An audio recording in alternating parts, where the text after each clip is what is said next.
Hello दोस्तों, स्वागत है आपका आपके अपने यूट्यूब चैनल डीडीसी लाइव में।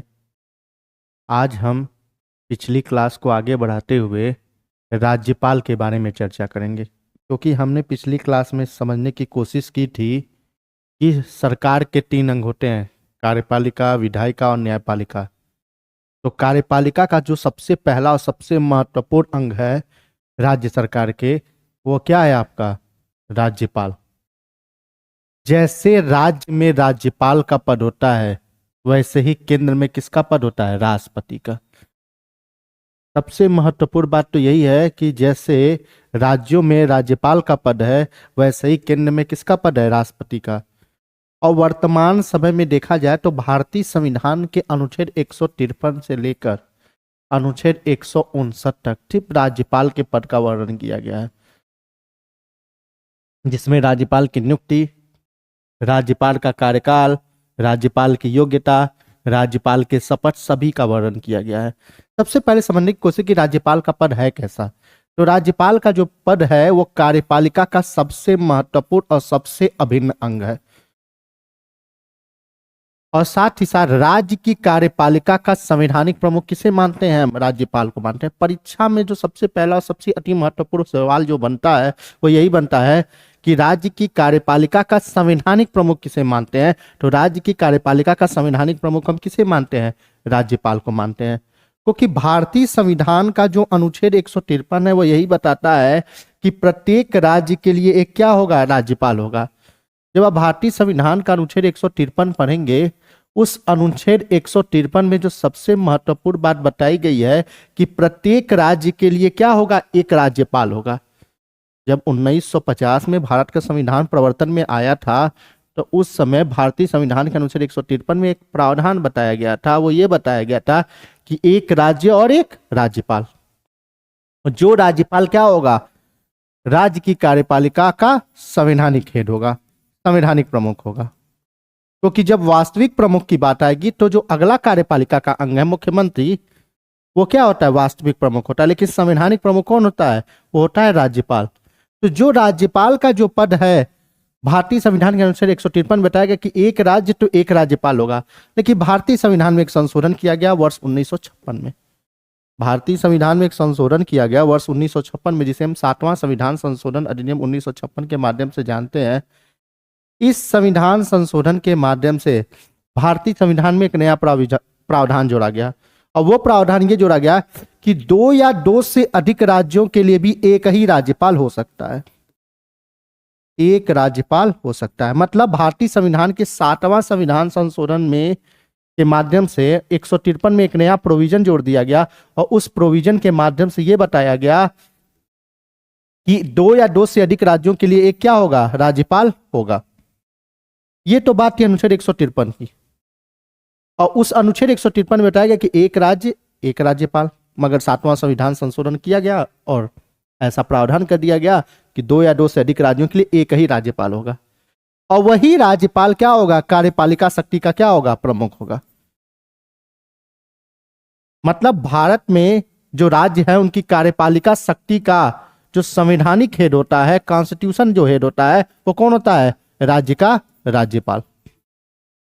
और उस राज्यपाल के द्वारा ही राज्य की पूरी कार्यपालिका शक्ति क्या होगी? अंतर्निहित होगी, जो स्वयं या अपने अधीनस्थ अधिकारियों द्वारा क्या करेगा? क्रियान्वित करेगा। भारतीय संविधान का अनुच्छेद 154 ये बताता है कि राज्य की कार्यपालिका शक्ति किसके अंतर्गत निहित होगी? वो होगी राज्यपाल के अंतर्गत क्या होगी? निहित होगी, जो स्वयं या अपने अधीनस्थ अधिकारियों के द्वारा उसे क्या करेगा? संचालित करेगा। इस बात का उल्लेख कहां पे किया गया? अनुच्छेद 154 में।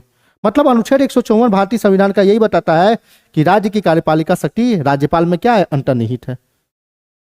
अब अगला जो अनुच्छेद है वो है अनुच्छेद 155, क्योंकि राज्य का जो राज्यपाल होता है एक संवैधानिक प्रमुख है, और इस संवैधानिक प्रमुख का क्या होता है? नियुक्ति होती है। इसका निर्वाचन नहीं होता है, इसकी क्या होती है? नियुक्ति होती है। मतलब चुनाव राज्य के राज्यपाल की नहीं करवाया जाता है, इसका नियुक्ति की जाती है। और नियुक्ति का वर्णन कहां पे किया गया? अनुच्छेद 155 में। भारतीय संविधान का अनुच्छेद 155 बताता है राज्यपाल की क्या होगी? नियुक्ति होगी, और ये नियुक्ति किसके द्वारा की जाएगी? राष्ट्रपति के द्वारा, देश के महामहिम के द्वारा। जो देश के प्रथम नागरिक होते हैं या केंद्र का जो संवैधानिक हेड होता है, उस संवैधानिक हेड के द्वारा राज्य के संवैधानिक हेड की क्या की जाएगी, नियुक्ति की जाएगी। और नियुक्ति कैसे की जाएगी, अपने मुद्रा रहित और साथ ही साथ हस्ताक्षर, मतलब राष्ट्रपति हस्ताक्षर के माध्यम से और मुद्रा रहित के माध्यम से किसी भी व्यक्ति को राज्य के राज्यपाल के पद पर क्या कर सकते हैं, नियुक्त कर सकते हैं। ये उनकी क्या है, शक्ति है। तो भारतीय संविधान का अनुच्छेद 155 राज्यपाल की नियुक्ति का क्या करता है, वर्णन करता है और बताता है कि राज्यपाल की नियुक्ति राष्ट्रपति के द्वारा की जाएगी।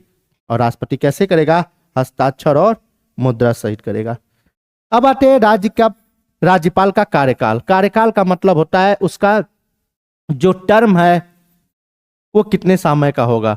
तो भारतीय संविधान का अनुच्छेद 156 जो है वो राज्यपाल के कार्यकाल का वर्णन करता है। और राज्यपाल का जो कार्यकाल होता है सामान्यतः कितने वर्ष होता है, 5 वर्ष। लेकिन भारतीय संविधान में राज्यपाल के पद को प्रसाद पर्यंत माना गया है। क्या माना गया है, प्रसाद पर्यंत। वैसे भारतीय संविधान का अनुच्छेद 156 क्या बताता है, राज्य के राज्यपाल का कार्यकाल का वर्णन करता है जो सामान्यतः 5 वर्ष का होगा, मगर राज्य के राज्यपाल का जो पद है वो प्रसाद पर्यंत माना जाता है। प्रसाद पर्यंत का जो शाब्दिक अर्थ ये है कि जिस व्यक्ति के द्वारा आपकी नियुक्ति की गई है वो जब चाहेगा तब आपको उस पद से क्या कर सकता है, हटा सकता है। उसी को क्या कहते हैं, प्रसाद पर्यंत। या साधारण शब्द में प्रसाद पर्यंत का मतलब समझा जाए तो जिस व्यक्ति के द्वारा आपकी नियुक्ति की गई है उसकी दया पर ही आप क्या करेंगे, निर्भर करेंगे उस पद पर। तो राज्य के राज्यपाल का जो पद होता है वो कैसा पद माना जाता है, प्रसाद पर्यंत माना जाता है, जिसका उल्लेख कहां पे किया गया, अनुच्छेद 156 में। अभी आपको बताया गया कि राज्यपाल की क्या होती है, नियुक्ति होती है। तो राज्यपाल की जो नियुक्ति होती है उसके लिए कुछ योग्यता बताई गई है, कुछ अर्हता बताई गई। योग्यता को अर्हता भी कहा जाता है। और ये अर्हता क्या है, योग्यता क्या है, तो सबसे पहले राज्यपाल की योग्यता का जो वर्णन किया गया है वो किया गया भारतीय संविधान के अनुच्छेद 157 में। भारतीय संविधान 1950 के अनुच्छेद 157 के माध्यम से राज्यपाल की योग्यता का वर्णन किया गया है, जिसमें जो सबसे पहले बात बताया गया वो बताया गया कि भारत का नागरिक होना चाहिए। जो व्यक्ति भारत का नागरिक है वो राज्यपाल के पद पर सुशोभित होने के लिए क्या है, पहली योग्यता को क्या कर सकता है, परिपूर्ण कर चुका है। और दूसरे नंबर पे है उसकी उम्र, न्यूनतम उम्र क्या हो चुकी हो, 35 वर्ष पूरी हो चुकी हो। यदि उसकी उम्र 35 वर्ष पूरी हो चुकी है, साथ ही साथ वो भारत का नागरिक है, तो राज्यपाल के पद पर सुशोभित होने के लिए क्या है, योग्य है। और राष्ट्रपति क्या करेगा, उसको राज्यपाल के पद पर क्या कर सकता है, नियुक्त कर सकता है। उसकी 2 ही कंडीशन बताई गई, 2 ही योग्यता बताई गई हैं। सबसे पहले नंबर पे बताया गया है कि वो भारत का नागरिक होना चाहिए, और दूसरे नंबर पे बताया गया कि उसकी उम्र क्या हो चुकी हो, 35 वर्ष पूरी हो चुकी हो। ये था राज्यपाल की योग्यता। अगला जो अनुच्छेद है वो अगला अनुच्छेद है 158, जिसमें राज्यपाल के पद की शर्तें बताई गई हैं कि राज्यपाल के पद पर सुशोभित होने के लिए कौन कौन सी शर्त है। तो सबसे पहले नंबर पे शर्त है वह लाभ का पद धारण न किया हो, लाभ के पद पर कोई धारण न किया हो। मतलब कोई व्यक्ति यदि राज्य का राज्यपाल है तो किसी और पद पर सुशोभित न हो जिसके कारण वो क्या कर रहा हो, सरकार की तरफ से वेतन प्राप्त कर रहा हो, सरकार की सुख सुविधाएं प्राप्त कर रहा हो।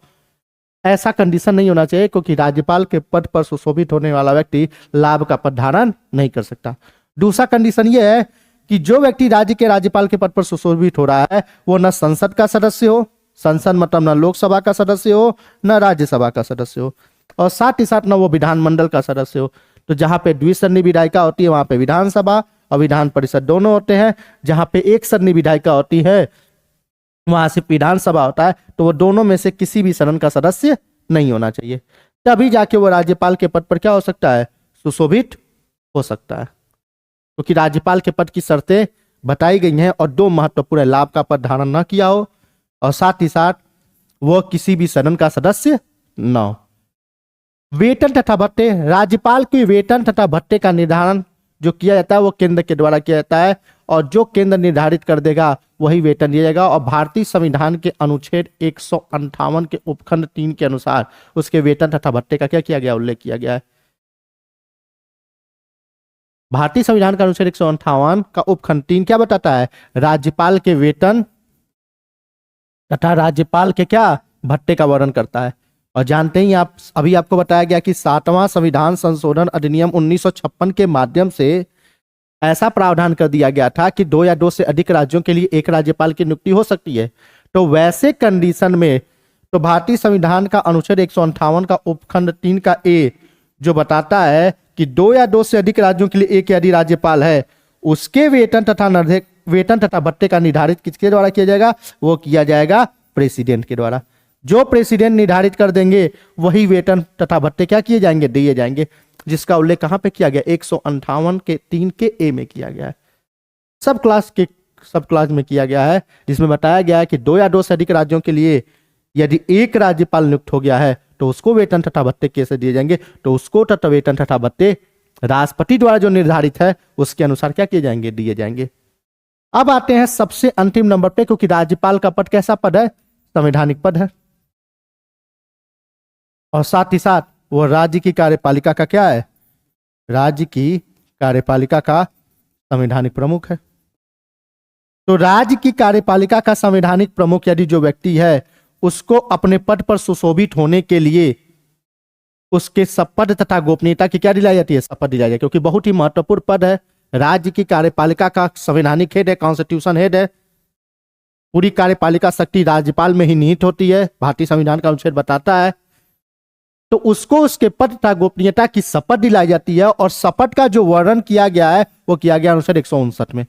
भारतीय संविधान का 159 आर्टिकल 159 राज्यपाल के शपथ का क्या करता है? वर्णन करता है। और राज्यपाल के शपथ में क्या बताया गया है कि राज्यपाल को, जिस राज्य का राज्यपाल है उस राज्य के उच्च न्यायालय के मुख्य न्यायाधीश, क्योंकि राज्यों का राज्यपाल होता है और हर राज्य में क्या है? आपके उच्च न्यायालय, और वर्तमान समय में आप जानते हैं 25 उच्च न्यायालय है।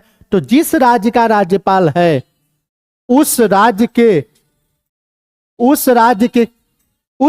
उच्च न्यायालय के मुख्य न्यायाधीश के द्वारा क्या दिलाई जाएगी? उसको शपथ दिलाई जाएगी। और पूरा वर्णन कहां पे किया गया? अनुच्छेद 159 में, जो बताया गया कि राज्य के राज्यपाल को शपथ उच्च न्यायालय के मुख्य न्यायाधीश के द्वारा क्या की जाएगी? दिलाई जाएगी। और दुर्भाग्यवश यदि उच्च न्यायालय का मुख्य न्यायाधीश नहीं है तो उनके जगह जो वरिष्ठतम न्यायाधीश हैं उनके द्वारा क्या की जाएगी? दिलाई जाएगी। ये एक सबसे महत्वपूर्ण प्रावधान है, जिसका उल्लेख भारतीय संविधान के अनुच्छेद 159 में क्या किया गया है। आज हमने राज्यपाल के बारे में विषय पर चर्चा किया। अगली क्लास में एक नए टॉपिक के साथ। जय हिंद।